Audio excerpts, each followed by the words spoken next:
неколку пати се зезаме во емисија со тоа, имаше наслов еден таков, не знам ако го најдете од минати емисии, Христијан Мицкоски признал или не, Христијан Мицкоски изјавува да призна, сум работел како хигиеничар. Така беше насловот.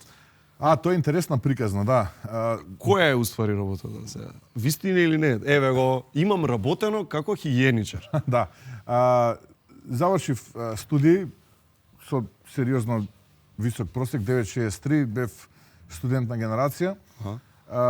И тогаш, нели, кога ќе завршите, кога ќе дипломирате, нормално еден месец, два камалце да... Пракса. Да, не, еден месец да уживате во дипломирањето. Така.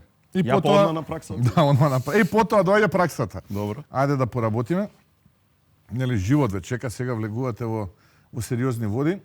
И тоа време вестници, огласи за работа, еден дневен вестник, гледам оглас за работа, се пријавувам јас, го давам моето CV. 963. Да, 963 со сите други компетенции, бара за волја на вистината за соодветното место инженер, како мене, тој профил на инженер. Каков тип на фирма?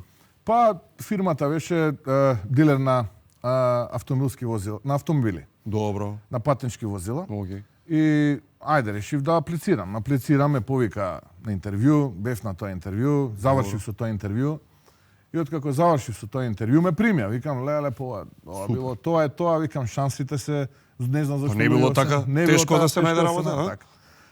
И првиот ден одам на работа, среден стокмен, шефот ми дава метла и ми вика да го изметеш дворот. Абе, викам, ја инженер, тука ме примаат, мене се шо е работа со дворов.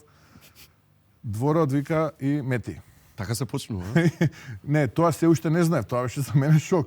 Но денот си го завршив професионално, си метев цел ден, потоа ми дадоа крпче, ги забришува возилата. Без бунење? Без бунење, тоа е сега, шефот така кажа. А 963? Нема 963. У себе ти е, 963, абе 963. И заврши тој ден и се отидов донес, викам, човече, што правиме сега? Дали ќе има втор ден? Нема шанс, викам, втор ден па метла, не бива, ја 963. 963.